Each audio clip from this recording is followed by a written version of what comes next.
नमस्कार प्यारे विद्यार्थियों, निर्माण करियर एकेडमी के डिजिटल प्लेटफॉर्म पे आपका स्वागत है। मैं चंद्र प्रकाश प्रजापत। आज हम आरएस प्री प्लस मेंस और एसआई राजस्थान एसआई एग्जाम्स के लिए साइंस एंड टेक्नोलॉजी का पोर्शन कवर करने वाले हैं। तो प्यारे विद्यार्थियों, अभी जैसे मैंने बात की, अभी प्री और मेंस का सिलेबस इस तरह से डिजाइन किया गया है कि उसमें छोड़ा कुछ भी नहीं है। साइंस में है क्या? साइंस एंड टेक्नोलॉजी में आपके फिजिक्स का पोर्शन है। स्टैंडर्ड क्या रहेगा? Up to 10th। जो 10th क्लास है उसका स्टैंडर्ड रहता है। इसमें केमिस्ट्री में भी लगभग यही रहता है।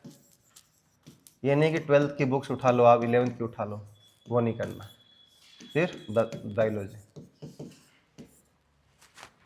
फिजिक्स, केमिस्ट्री, बायो, ये देख दैनिक विज्ञान में आ गया आपके, है ना, जनरल साइंस में। ये पोर्शन किसका हो गया? ये पोर्शन हो गया जनरल साइंस का। General science. फिर आप बात करते हैं टेक की, है ना, टेक्नोलॉजी की। तो टेक्नोलॉजी में क्या क्या है आपके? इसमें आ गया आपके नैनो टेक्नोलॉजी। क्या आ गया? Nano technology. शॉर्ट में लिख रहा हूँ मैं, नैनो टेक्नोलॉजी। फिर क्या आ गया? Space technology. फिर क्या आ गया इसमें? डिफेंस आ गया। और क्या आ गया इसमें? हाँ, आईसीटी का पोर्शन आ गया इसमें। आईसीटी में आईटी का और कंप्यूटर का दोनों का पोर्शन इसमें आ गया। और अभी जो सबसे रिसेंट, सबसे ज़्यादा जो क्वेश्चंस पूछे जा रहे हैं वो पूछे जाते हैं एग्रीकल्चर से। तो एग्रीकल्चर वाला, तो ये आपका दैनिक विज्ञान, जिसको अपन जनरल साइंस बोल देते हैं, फिजिक्स, केमिस्ट्री, बायो, और टेक्नोलॉजी में nano technology, space technology, defence और एग्रीकल्चर, आईसीटी, ये पोर्शन है। तो अभी हम सामान्य विज्ञान में पोर्शन शुरू करते हैं फिजिक्स का। भौतिक विज्ञान,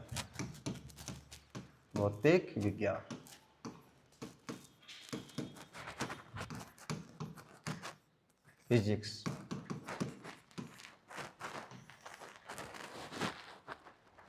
इसमें आपके एक टॉपिक दे रखा है इलेक्ट्रोमैग्नेटिक वेव। मेंस में तो आपको मेंशन भी कर रखा है ना, जो मेंस के सिलेबस में तो स्पेशल मेंशन कर रखा है इलेक्ट्रोमैग्नेटिक वेव्स। क्या बोलते हैं इसको? विद्युत चुंबकीय तरंगे। हिंदी में क्या बोलेंगे? विद्युत चुंबकीय तरंग,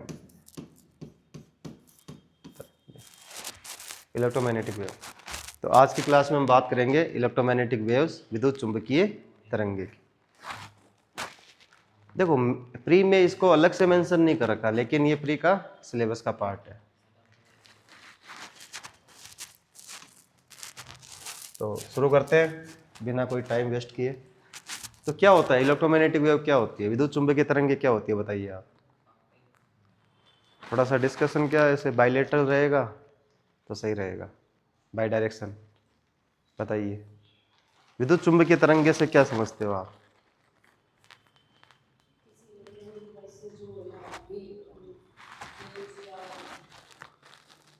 चलो, रेडिएशन से इधर। चलो, विद्युत चुंबकीय तरंगे से पढ़ने से पहले हम बात करते हैं तरंगे क्या होता है। तरंग, वेव क्या होती है? What is wave? तरंग क्या है बताइए। तरंग क्या, बताइए, वेव क्या है? देखो, तरंग क्या होता है, जैसे उदाहरण के लिए आप समझना, एक लाइन बनी हुई है बच्चों की, पीछे पीछे एक शैतान बच्चा खड़ा हुआ है, उसने थोड़ा सा ऐसे धक्का देता है ना, कई बार लाइन होती है, स्कूल में देखा होगा आपने। तो थोड़ा सा ऐसे धक्का दिया उसने किसी बच्चे को, पीछे पीछे खड़ा हुआ है कोई बच्चा, तो वो धक्का आगे तक ट्रांसफर होता नहीं होता। तो शैतान बच्चे ने क्या किया? एनर्जी को ट्रांसफर किया। क्या किया? एनर्जी को ट्रांसफर किया। आपने वीडियोस देखे होंगे कि ताश के पत्ते रखे हुए सटा के, एक पत्ते को गिराया तो सारे पत्ते गिर गए।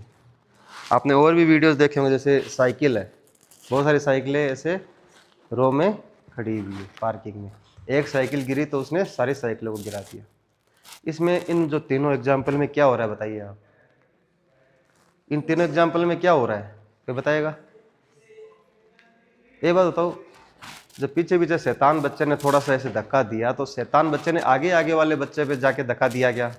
उसने तो एक बच्चे को धक्का दिया, और वो फोर्स या वो एनर्जी आगे क्या हो रही है? ट्रांसफर हो रही है। यही वेव होती है, ध्यान रखना। वेव क्या होती है? एनर्जी का ट्रांसफर, ऊर्जा का स्थानांतरण, बस ये ध्यान रखना। अगर वेव की डेफिनेशन पूछे तो क्या है? ट्रांसफर ऑफ एनर्जी, एनर्जी का स्थानांतरण। समझ में आ गया हो कैसे रहा है? जैसे उदाहरण के लिए ये कोई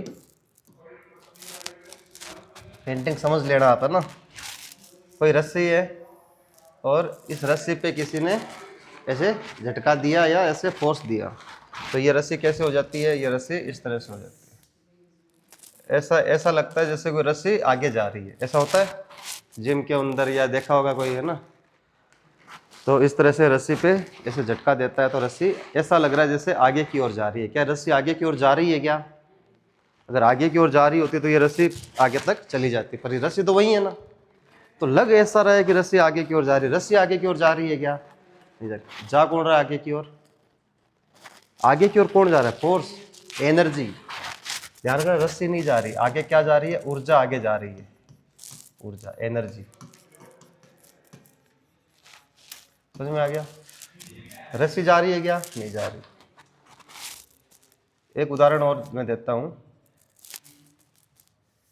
जैसे कोई व्यक्ति बोल रहा है, कोई व्यक्ति बोल रहा है, जैसे मैं बोल रहा हूं, आपके पास मेरी आवाज आ रही है, तो ये क्या एनर्जी है? मैं जैसे बोल रहा हूं ना, देखो मैं यहां पर बोल रहा हूं और ये वायु के कण है,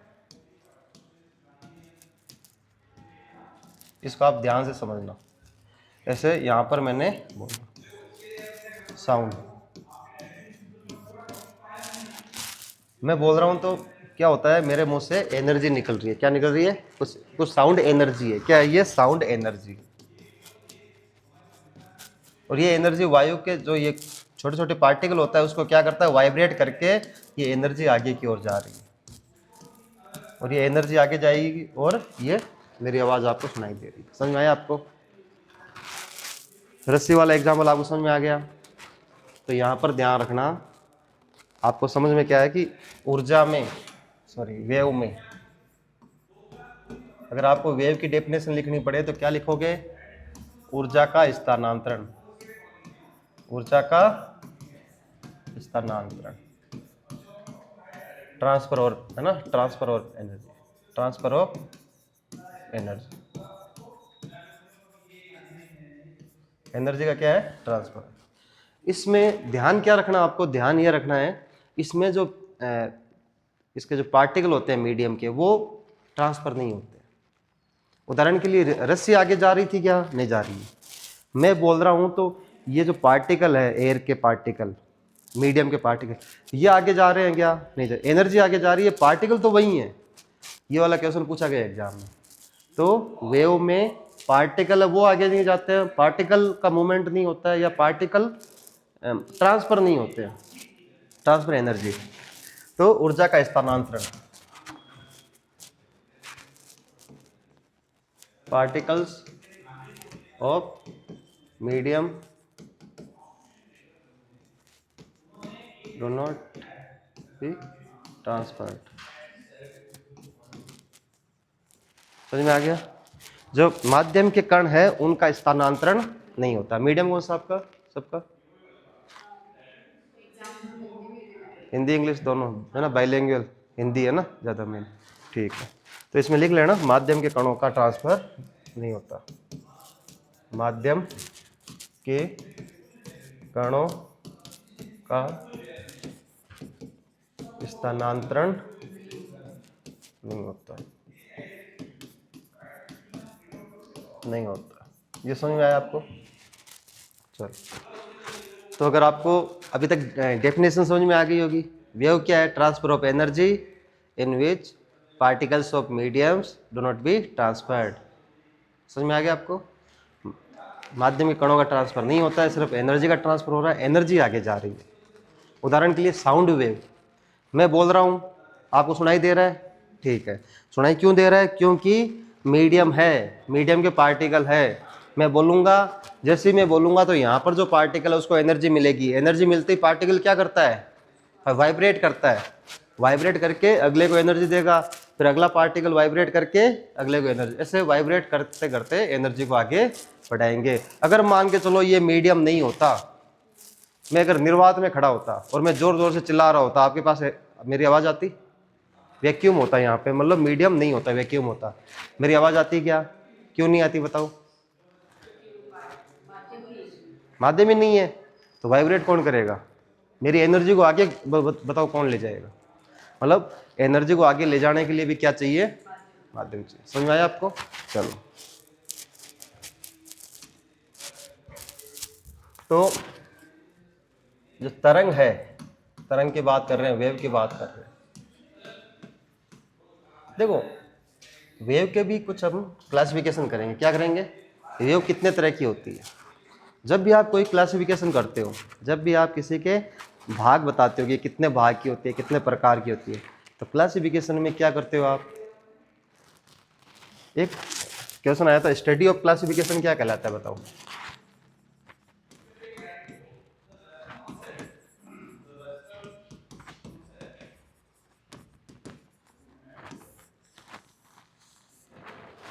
बताओ, स्टडी ऑफ क्लासिफिकेशन आप देख के आना। स्टडी ऑफ क्लासिफिकेशन मतलब वर्गीकरण का अध्ययन क्या कहलाता है? वर्गीकरण, वर्गीकरण जो होता है ना, वर्गीकरण मतलब आप बांट रहे हो चीज़ों को। देखो, जब भी आप कोई वर्गीकरण करते हो, जब भी आप किसी के प्रकार बताते हो, तो आप क्या लेते हो? एक बेस लेते हो। उदाहरण के लिए ये क्लास है, इस क्लास को मेरे को 2 पार्ट में डिवाइड करना है या वर्गीकरण करना है, ठीक है। तो मैं क्या करूँगा? मैं बोलूँगा on the basis of batches, new batch इधर आ जाओ, ओल्ड बैच इधर आ जाओ। On the basis of age, कि बिलो 21 इधर आ जाओ, above 21। On the basis of qualification, UG वाले इधर आ जाओ, पीजी वाले। On the basis of gender, male इधर आ जाओ, फीमेल इधर आ जाओ। हो सकता है ना? तो मैं ऑन द बेसिस ऑफ मतलब हर जगह में क्या ले रहा हूँ? बेस। हमेशा वर्गीकरण में क्या होता है? बेस लिया जाता है। समझ में आया आपको? ये मैं क्यों बता रहा हूँ? क्योंकि जब भी आप कभी भी कंफ्यूज हो गए तो हमेशा बेस को ध्यान रखना कि किस बेस के अकॉर्डिंग आपको क्वेश्चन पूछ रहे हैं। समझ में आया आपको? तो वर्गीकरण में सबसे पहले मैं लूंगा on the basis of medium requirement. Medium requirement मतलब मीडियम की रिक्वायरमेंट है या नहीं है, तो on the basis of medium requirement. सबसे पहला मैं क्लासिफिकेशन ये करूंगा। दूसरा करूंगा on the basis of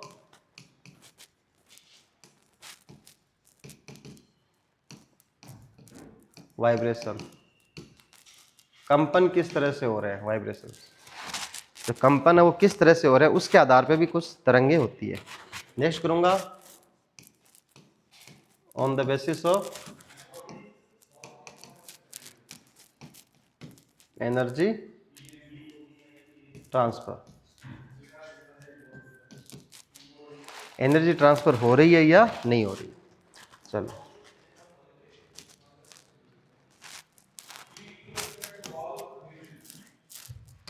visible है ये रेड कलर?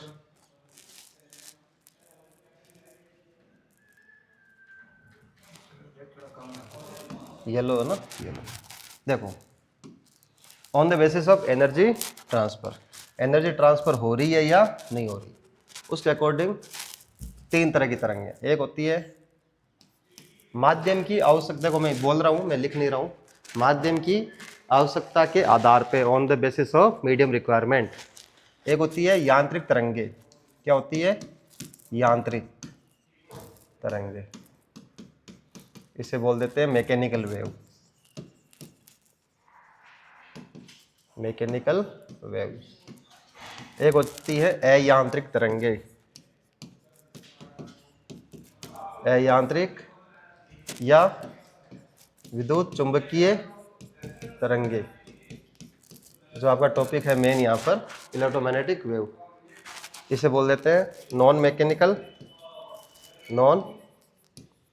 मैकेनिकल या क्या बोल दिया इसको, EM, electromagnetic EM waves, short में लिख रहा हूं मैं ईएम वेव्स। और एक हो गया यहाँ पर द्रव्य तरंगे, इससे बोल दिया हमने मैटर वेव्स।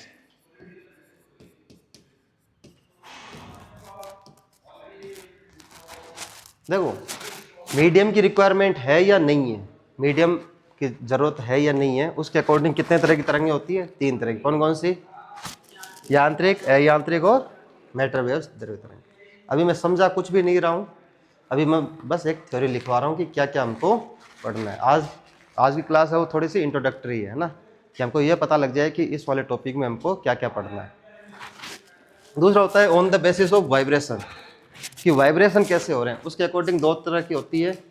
एक होती है यहाँ पर ट्रांसवर्सल वेव,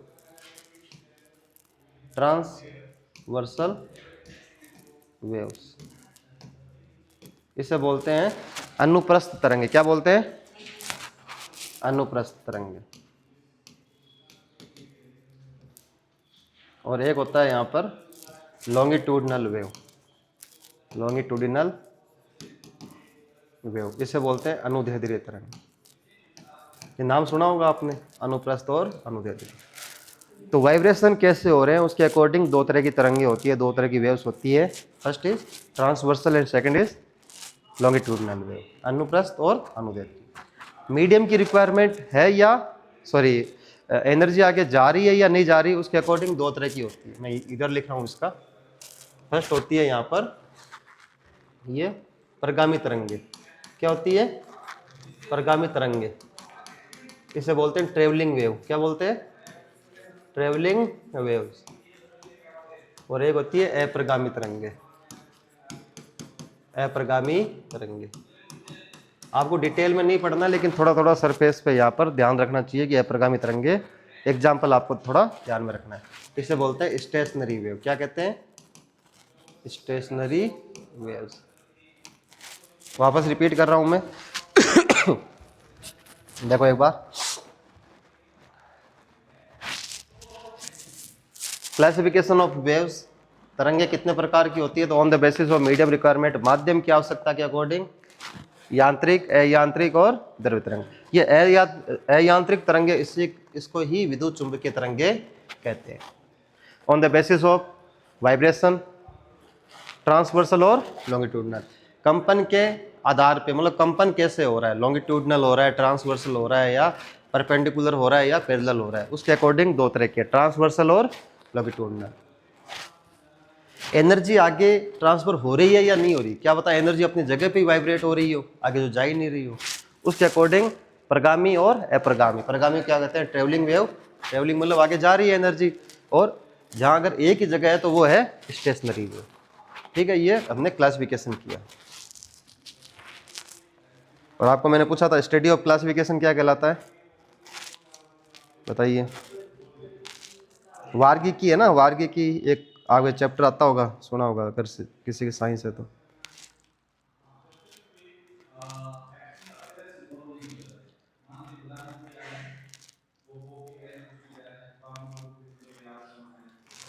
एक पूछा गया है टेक्सोनॉमी, क्या कहलाता है? Taxonomy.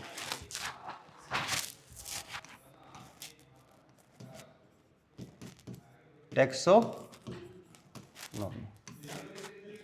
Study of classification, taxonomy. ठीक है, लिख रहे हो साथ में या कैसे, कि बाद में लिखोगे आराम से? चलो,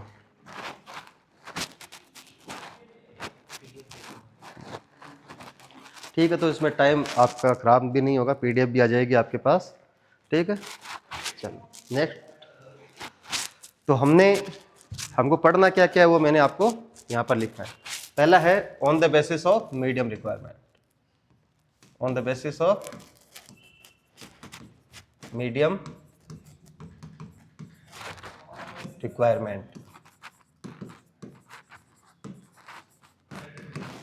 माध्यम की आवश्यकता के आधार पर। माध्यम की आवश्यकता के आधार पर। कौन कौन सी तरंगे ली आपने? यांत्रिक। पहला कौन सी ली थी हमने? यांत्रिक तरंग, मैकेनिकल।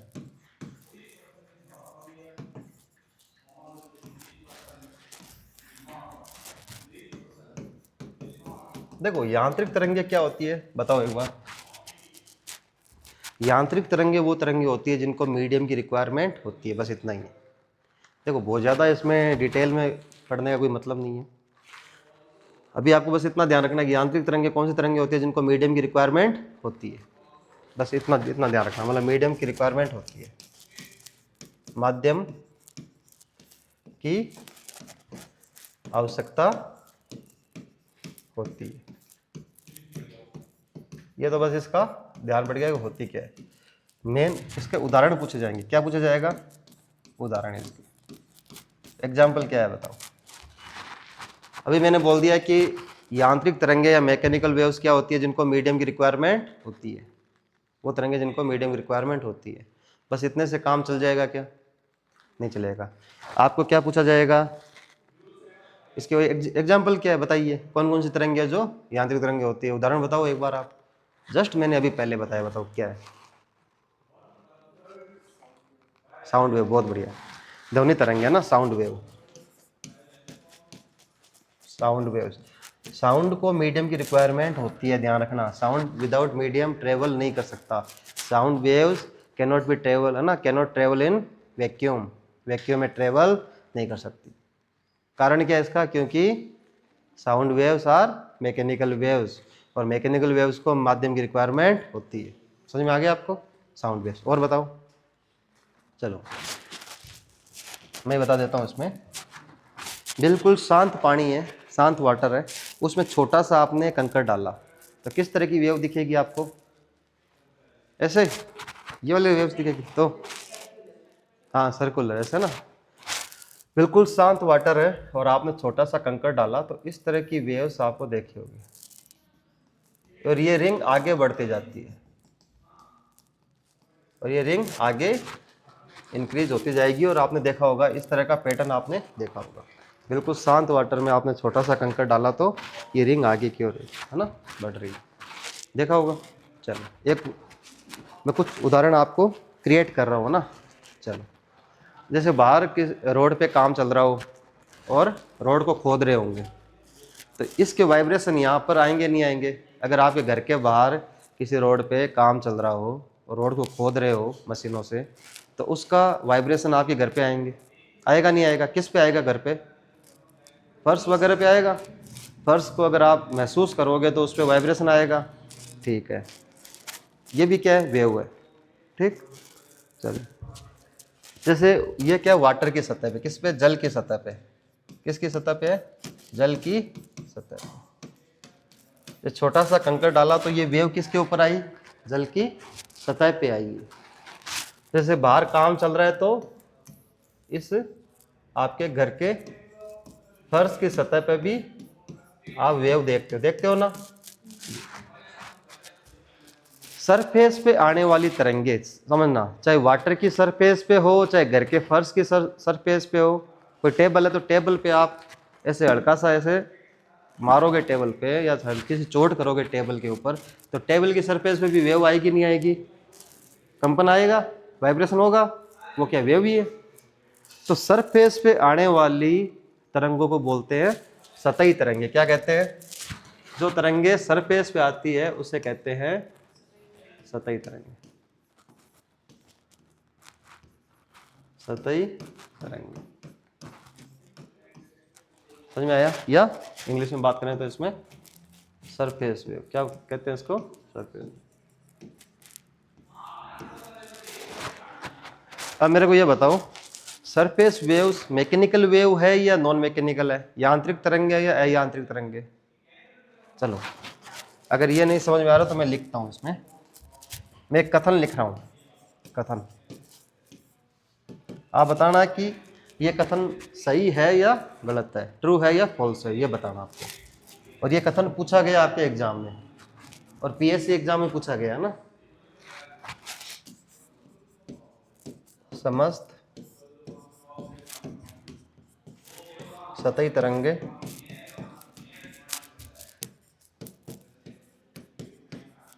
यांत्रिक तरंगे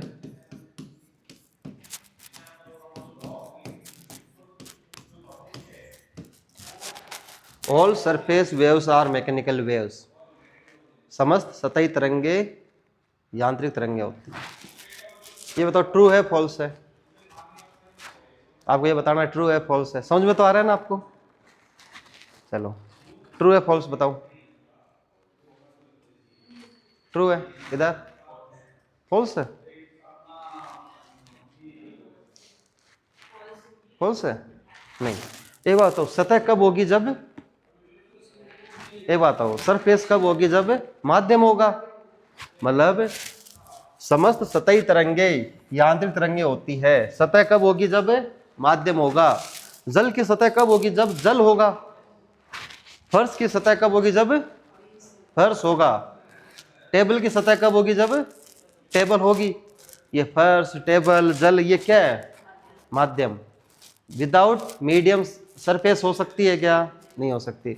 इसलिए all surface waves are mechanical wave होगी नहीं होगी, क्योंकि यांत्रिक तरंगों को क्या चाहिए, माध्यम चाहिए। ये स्टेटमेंट पूछा गया है। समझ में आया आपको? तो समझ में आ गया आपको इस तरह से। तो ये क्या ट्रू है, सत्य है। ये क्या है, कथन नहीं है, असत्य नहीं है, सत्य कथन। अब बात करते हैं अपन अयांत्रिक तरंगे। अयांत्रिक तरंगे या विद्युत चुंबकीय तरंगे। विद्युत चुंबकीय तरंगे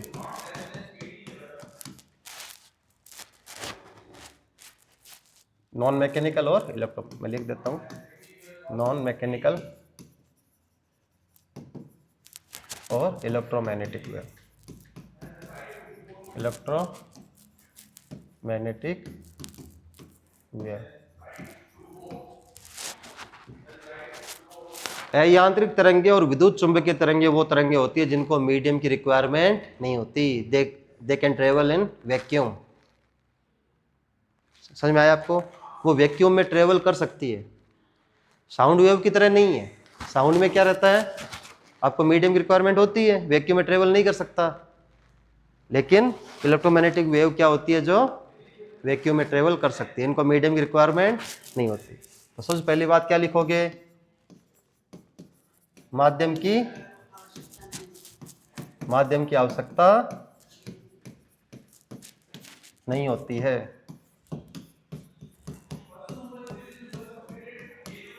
देखो ये मैं क्यों लिख रहा हूं, क्योंकि आपके मेंस वगैरह में जब तक आपके मतलब क्लैरिटी नहीं रहेगी कॉन्सेप्ट की, तब तक आप लिख नहीं पाओगे। समझ में आ रहा है आपको? इसलिए मैंने पूरा शुरू से लिया। वेव क्या है, क्या बता वेव के बारे में लिखना पड़ जाए, वेव के बारे में दो जो लाइनें लिखनी पड़ गई तो क्या लिखोगे आप। बस ये पता है कि वेव क्या है, ऐसे ऐसे ऐसे ऐसे। आप इसको ऐसे ऐसे तो करके बता नहीं सकते कि वेव क्या है, इस तरह से पता सबको है। वेव का दिमाग में आते ही सबके दिमाग में क्या आता है, ये है ना। पर लिखना भी अपने को, तो लिखना भी क्या है, तार्किक लिखना, लॉजिकल लिखना है, हर कुछ नहीं लिखना। तरंगे होती है, वो होती है, बस ये नहीं क्या होती है वो लिखना अपनी। तो माध्यम की रिक्वायरमेंट नहीं होती है, ये पता लग गया। अब है क्या, एग्जाम्पल क्या है इसके, कोई बताएगा? उदाहरण क्या है, क्या? रेडियो, और सही है, रेडियो और प्रकाश और इंफ्रारेड अवरक्त तरंगे, माइक्रोवेव, पराबैंगनी किरणें, एक्सरे, गामा रे, बहुत सारी तरंगे है ये। इलेक्ट्रोमैग्नेटिक वेव बहुत सारी तरंगे, कौन कौन सी है, रेडियो तरंगे है, माइक्रोवेव है, अवरक्त इंफ्रारेड है, प्रकाश है, पराबैंगनी किरणें हैं, एक्सरे है, गामा है, कॉस्मिक रेज है, बहुत सारे तरंगे। तो इसलिए ये आपको अलग से टॉपिक दिया गया। तो इसमें हम पढ़ेंगे विद्युत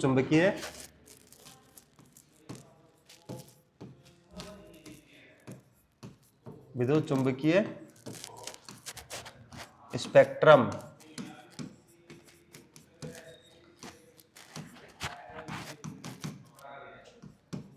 इलेक्ट्रोमैग्नेटिक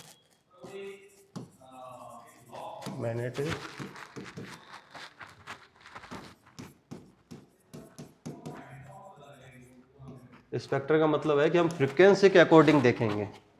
हम क्या करेंगे? फ्रीक्वेंसी के अकॉर्डिंग इसको जमाएंगे। स्पेक्ट्रम का मतलब यही रहता है। अगर मैं खाली इलेक्ट्रोमैग्नेटिक वेव लिखता तो मैं कहीं में ना कुछ भी लिख देता। अभी मैंने क्या लिख दिया? स्पेक्ट्रम का मतलब होता है फ्रीक्वेंसी। अब मेरे को फ्रीक्वेंसी के अकॉर्डिंग इनको जमाना है। किसकी फ्रीक्वेंसी कम है उसको पहले लिखना है, ज़्यादा है उसको बाद में लिखना है। कम से ज़्यादा की ओर हम चलेंगे। सबसे पहला होता है रेडियो। क्या होता है? रेडियो, रेडियो तरंगे। उसके बाद में क्या होता है? मैं थोड़ा सा इसको छोटा लिख देता हूँ ताकि सारा इसमें एक ही लाइन में आ जाए। इधर लिख रहा हूँ मैं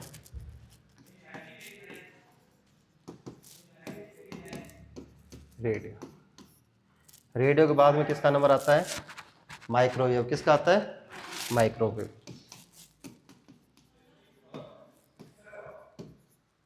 क्या बोलते हैं इसको? सूक्ष्म तरंगे। उसके बाद क्या आता है? इंफ्रारेड। क्या आता है? इंफ्रारेड, अवरक्त। उसके बाद में आता है विजिबल लाइट। विजिबल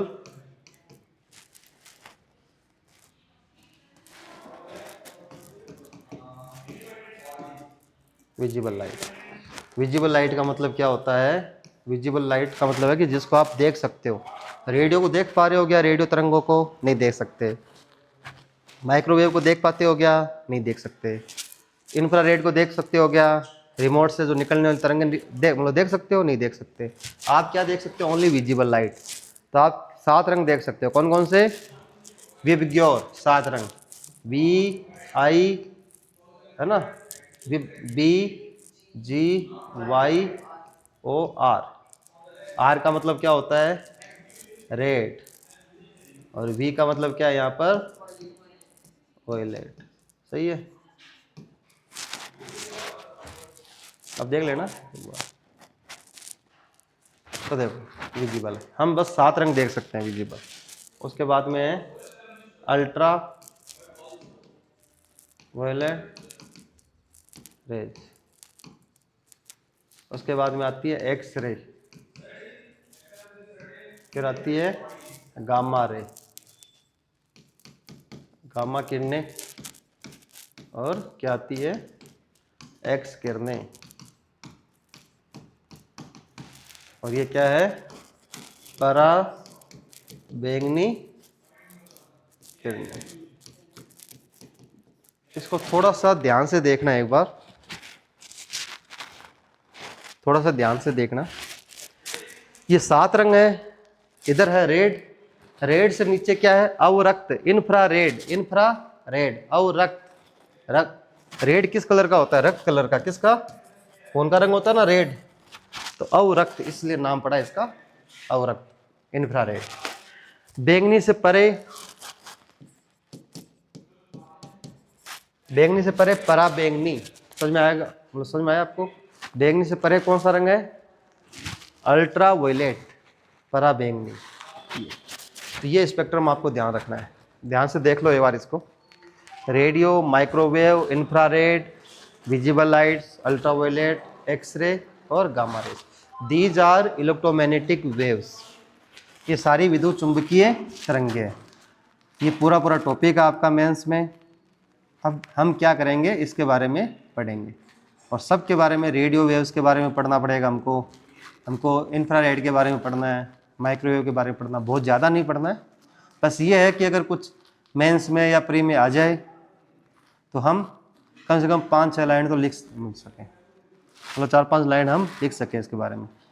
इतनी जानकारी आपके पास होनी चाहिए। विजिबल लाइट हो गया, फिर एक्सरे हो गया, गामा हो गया और यूवी हो गया। ये जितनी भी तरंगें आपको दिख रही है, इनको मीडियम की रिक्वायरमेंट होती है क्या? नहीं होती। रेडियो को माध्यम चाहिए क्या? नहीं चाहिए। माइक्रोवेव को चाहिए क्या? नहीं चाहिए। ये जितनी भी लिखी हुई है सब EM वेव है, ध्यान रखना। खाली प्रकाश की बात नहीं कर रहा हूँ मैं। तो जितनी भी तरंगे लिखी हुई है आपके सामने, जितने भी स्पेक्ट्रम दिख रहा है, इनको मीडियम की रिक्वायरमेंट नहीं होती है। these are the waves or rays can travel in vacuum with the same speed of light। मतलब कि जितने भी तरंगे या किरणें आपको दिख रही है वो वैक्यूम में प्रकाश के वेग से गतिमान होती है। ध्यान रखना, ये इंपॉर्टेंट क्वेश्चन है, ध्यान रखना, ये प्री में पूछा गया है कि जितनी भी वेव दिख रही है ना आपको, इन सब की स्पीड क्या है वैक्यूम में? लाइट के बराबर।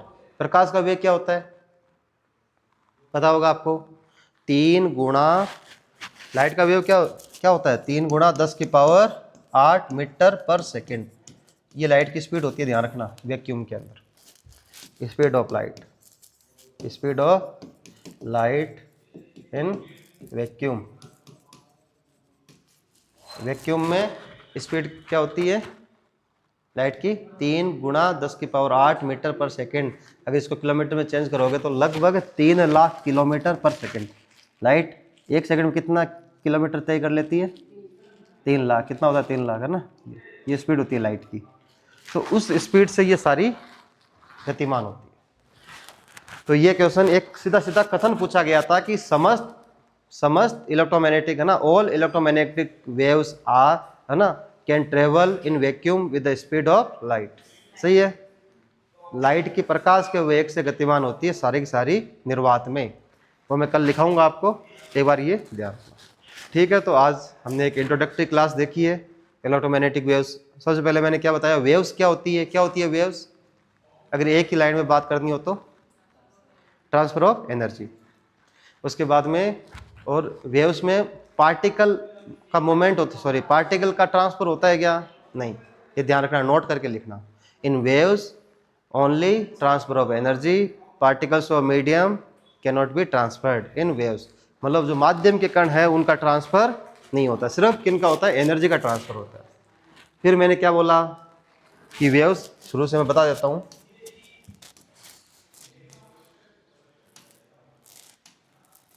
सबसे पहले मैंने बोला कि वेव्स क्या है, तो आपको बताया आपने क्या बताया? Transfer of energy. उदाहरण बताया था मैंने, बच्चों वाला और ये साइकिल या ताश के पत्ते वाला। नेक्स्ट क्या है इसमें? नेक्स्ट है यहाँ पे कितने तरह की वेव होती है। हमने क्लासिफिकेशन देखा। स्टडी ऑफ क्लासिफिकेशन क्या होता है? टेक्सोनॉमी। ध्यान रखना आप, ये जो मिसलेनियस जो जानकारी होती है वो भी आपको ध्यान में रखना है ना, थोड़ी थोड़ी। तो देखो 3 तरह की वेव होती है, सॉरी 3 तरह का क्लासिफिकेशन क्या? On the basis of medium requirement, माध्यम की आवश्यकता के आधार पर 3 तरह की। वाइब्रेशन के आधार पे अलग होता है, और एनर्जी आगे जा रही है या एक ही जगह रुकी हुई है उसके अकॉर्डिंग अलग होता है। फिर मैंने बोला कि माध्यम की आवश्यकता के आधार पर पहली होती है यांत्रिक तरंगे, वो तरंगे जिनको मीडियम की रिक्वायरमेंट होती है। उदाहरण के लिए साउंड वेव। ध्वनि तरंगे वैक्यूम में ट्रेवल नहीं कर सकती, बताया था मैंने आपको। दूसरा, जितनी भी सतही तरंगे है, जितनी भी सरफेस वेव्स है, उदाहरण के लिए आपके फर्श पे आ रही होगी, टेबल पे जो तरंगे आ रही है, या और किस जल की सतह पे आ रही थी। मैंने बताया था छोटा सा कंकर है, उसको डालते हो जल पे तो रिंग जैसी दिखती है। तो सतह पे आने वाली all surface waves are mechanical wave. सारी समस्त जितनी भी सतही तरंगे है वो सब कैसी होती है? यांत्रिक तरंगे होती है, ध्यान रखना। फिर क्या बोला मैंने? फिर बोला कि अयांत्रिक तरंगे कौन सी होती है? जिनको मीडियम की रिक्वायरमेंट नहीं होती। और खाली इतने से में काम नहीं चलेगा, आपको क्या समझना पड़ेगा कि होती क्या इसको एग्जाम्पल्स क्या है। तो ये एग्जाम्पल्स है, और ये पूरा आपका मेंस में प्री में टॉपिक है। अब ये मान के चलो कि अलग से मेंशन कर रखा है इलेक्ट्रोमैग्नेटिक वेव, इसका मतलब यहाँ से पूछेगा जरूर, चाहे एक्सरे से पूछे, चाहे गामा से पूछे। अब यहाँ पर गामा रेज का मतलब ये नहीं है कि सिर्फ गामा रेज के बारे में 4 लाइनें पढ़ ले काम हो गया। गामा रेज के बारे में ये है कि नाभिकीय विखंडन क्या होता है, nuclear fission, nuclear fusion, nuclear जो भट्टी कैसे काम कर रहे हैं, तो थोड़ा बहुत आपको ये पता होना चाहिए। नुकसान क्या है, फायदे क्या है, इसके कैंसर कैसे हो रहा है, कैंसर का ट्रीटमेंट कैसे हो रहा है। एक्सरे के बारे में केवल ये नहीं कि एक्सरे क्या होता है, 2 लाइनें पढ़ ली, एक्सरे किसने बनाया, ये नहीं है। एक्सरे में पता होना चाहिए सीटी स्कैन क्या होता है, एक्सरे क्या होता है, एक्सरे कैसे जनरेट करते हैं, एक्सरे, है ना, एक्स किरणें कैसे जनरेट करते हैं, क्या हानि होती है, क्या लाभ होते हैं। थोड़ा बहुत बेसिक आइडिया आपको होना है, ठीक है। पराबैंगनी किरणों का मतलब आपको ये पता होना चाहिए क्या होती है, कहाँ काम आती है, फ़ायदे क्या है, नुकसान क्या है, कितने तरह की पराबैंगनी किरणें होती है, कौन सी सबसे ज़्यादा आती है, स्किन का कैंसर वगैरह कैसे हो रही है ना, डीएनए का इम्बैलेंस कैसे हो रहा है, वाटर का प्यूरिफिकेशन कैसे कर सकते हैं यूवी से। ये पराबैंगनी, ये तो 7 रंग है, इसके बारे में पता होना चाहिए। डिस्पर्जन क्या होता है 7 रंगों का, इंफ्रारेड का पता होना चाहिए, हीट वगैरह में कैसे आ रहा है, रिमोट में कैसे काम कर रही है, माइक्रोवेव में लगभग ये सेटेलाइट जितने भी है वो सब किस में आ जाएगा, माइक्रोवेव में, सेटेलाइट कम्युनिकेशन वगैरह।